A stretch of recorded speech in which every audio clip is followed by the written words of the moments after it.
राजपुर नाम का एक छोटा सा गांव था, शांत, हरियाली से भरा। पर गांव के उत्तर दिशा में एक घना जंगल फैला हुआ था, जिसे लोग काला वन कहते थे। गांव के बुजुर्गों का कहना था कि वहां रात होते ही अजीब आवाजें आती हैं। पेड़ों के बीच किसी के चलने की, हवा में गूंजती किसी बूढ़े आदमी की हंसी, और कभी-कभी पेड़ खुद हिलते दिखाई देते। कई सालों से कोई भी उस जंगल में नहीं गया था। कहा जाता था कि जो भी गया वापस नहीं लौटा। गांव में 3 दोस्त रहते थे, रघु, मोहन और राजू। तीनों जवान थे और थोड़े शरारती भी। एक दिन शाम के समय जब सूरज ढल रहा था, वे खेत के पास बैठे थे। राजू ने कहा, अरे सुनो, ये सब बकवास है। कोई जंगल भूतिया नहीं होता, बस लोगों की बनाई बातें हैं। पर मेरे दादा ने बताया था कि वहां से एक बार चमकती नीली रोशनी देखी थी। चलो कल रात ही चलते हैं उस जंगल में, देख लेते हैं क्या सच है। तीनों ने आपस में तय किया कि अगली रात वो लालटेन लेकर जंगल के भीतर जाएंगे। अगली रात चांद बादलों में छिपा था। हवा में अजीब ठंडक थी। तीनों के हाथ में लालटेन थी और दिलों में रोमांच। जैसे ही उन्होंने जंगल की सीमा पार की, पत्तों की सरसराहट बंद हो गई, मानो पेड़ भी उनकी आहट सुन रहे हों। जंगल में घुसते ही उन्हें अजीब सी सीलन और मिट्टी की गंध महसूस हुई। कुछ दूर जाने के बाद अचानक हवा ठंडी पड़ गई और पेड़ों के बीच से किसी के फुसफुसाने की आवाजें आने लगीं। राजू बोला, शायद हवा चल रही है। पर तभी पीछे से किसी ने रुको कहा। तीनों मुड़े, कोई नहीं था। नहीं, डर मत, आगे बढ़। थोड़ा आगे गए तो अचानक कौवे की काव काव गूंजी। मोहन डरकर बोला, चल वापस चलते हैं, कुछ ठीक नहीं लग रहा। राजू ने साहस दिखाते हुए कहा, जब इतनी दूर आ ही गए हैं तो थोड़ी दूर और चलते हैं, देखते हैं सच्चाई क्या है। आगे अंधेरा और गाढ़ा हो गया था। पेड़ों की टहनियां आपस में टकरा रही थी, जैसे कोई फुसफुसा रहा हो।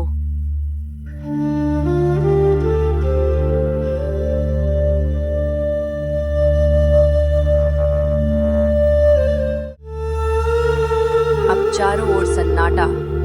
अचानक पीछे से किसी के कदमों की आवाज आई। तीनों रुके, आवाज रुक गई। फिर कुछ कदम और चले, फिर आवाज और करीब। राजू ने कांपते हुए कहा, कोई हमारे पीछे है। वे दौड़ पड़े। झाड़ियों को पार करते टहनियां टूटती और सांसें भारी होती। तभी सामने झील दिखी, शांत और चमकदार।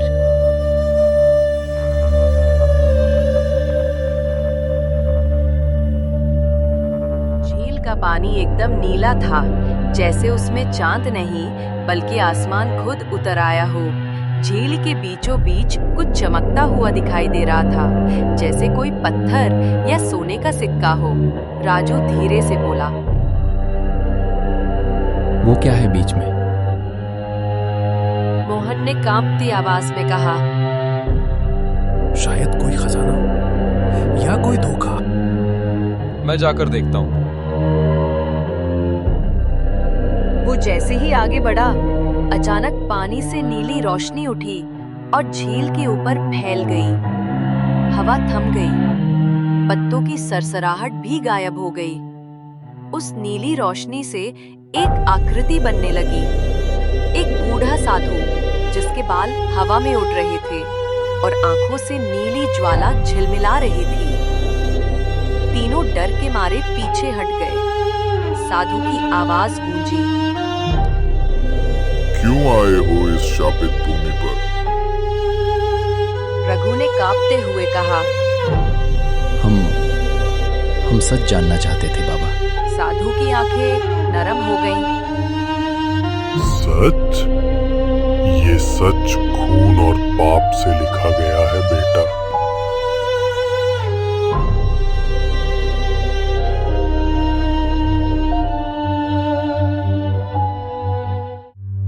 साधु ने बताया, सदियों पहले ये जंगल ऋषिकुंज आश्रम था। यहाँ सैकड़ों साधु तपस्या करते थे, पेड़ बोलते थे, झील गाती थी। लेकिन एक दिन राजा वीरसेन को सुनाई दिया कि इस झील के नीचे सोना छिपा है। राजा अपनी सेना लेकर आया, साधुओं से कहा, हमें झील का धन चाहिए। साधुओं ने मना किया, ये सोना नहीं, ज्ञान का प्रतीक है, इसे मत छुओ। पर लालची राजा ने उनकी एक न सुनी।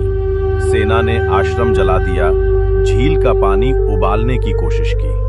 तभी आकाश से बिजली गिरी और पूरा जंगल राख हो गया।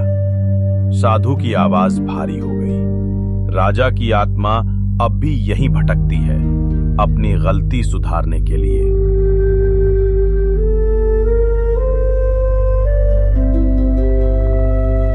साधु ने रघु की ओर देखा। जो इस जंगल में आता है उसका मन परीक्षा में पड़ता है। अगर तुम्हारे मन में लालच या डर हुआ, तुम भी यही रह जाओगे। राजू कांप उठा।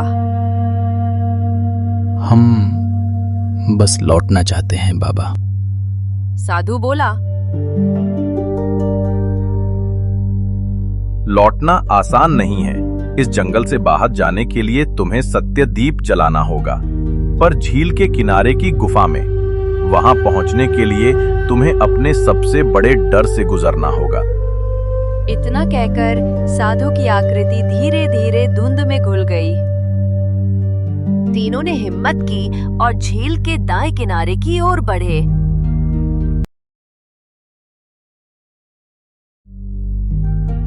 वहां एक संकरी गुफा थी, अंधेरा और भीतर से अजीब आवाजें आती। रघु ने मशाल जलाई। दीवारों पर वही पुराने निशान थे, आंखें, मंत्र, त्रिकोण। जैसे ही वे भीतर बढ़े, हवा भारी होने लगी। अचानक मोहन चीख पड़ा, देखो, वो कौन है? तभी वो परछाई दीवार से बाहर निकल आई। वो एक सैनिक की आत्मा थी, जिसकी आंखें आग जैसी थीं। सैनिक गर्जा, तुम इंसान हमेशा वही गलती दोहराते हो। जो यहाँ आया उसने झील को छेड़ा और उसकी सजा भोगी। राजू साहस करके बोला, हम लालच में नहीं आए थे, बस सच जानना चाहते थे। इतना सुनते ही सैनिक ने तलवार नीचे की और बोला, अगर सच चाहते हो तो सत्य दीप जलाओ, वही इस श्राप को तोड़ेगा। दीवार के कोने में एक पुराना दीप पड़ा था। जैसे ही दीप जला, पूरी गुफा सुनहरी रोशनी से भर गई। आवाजें शांत हो गई। सैनिक मुस्कुराया और बोला, अब इस जंगल का शाप टूटने वाला है। दीपक की लौ तेज होती गई और उसकी रोशनी झील तक पहुंची। झील का पानी चमक उठा। अगले ही पल जमीन कांपी और सूखे पेड़ों में हरे पत्ते उगाए। फूल खिल उठे, पक्षियों की चहचहाहट लौट आई। तीनों के चेहरे पर आंसू थे, डर के नहीं बल्कि शांति के। सुबह जब वे गांव लौटे तो सब लोग हैरान रह गए। पहले जो काला वन था, अब हरा भरा खिलता हुआ सत्यवन वन बन गया था। गांव वालों ने पूछा, क्या हुआ वहां? रघु ने कहा, जंगल डरावना नहीं था, बस दुखी था। हमने उसका सच देखा। जब इंसान का मन लालच से भरा हो तो सबसे पवित्र जगह भी शापित लगती है।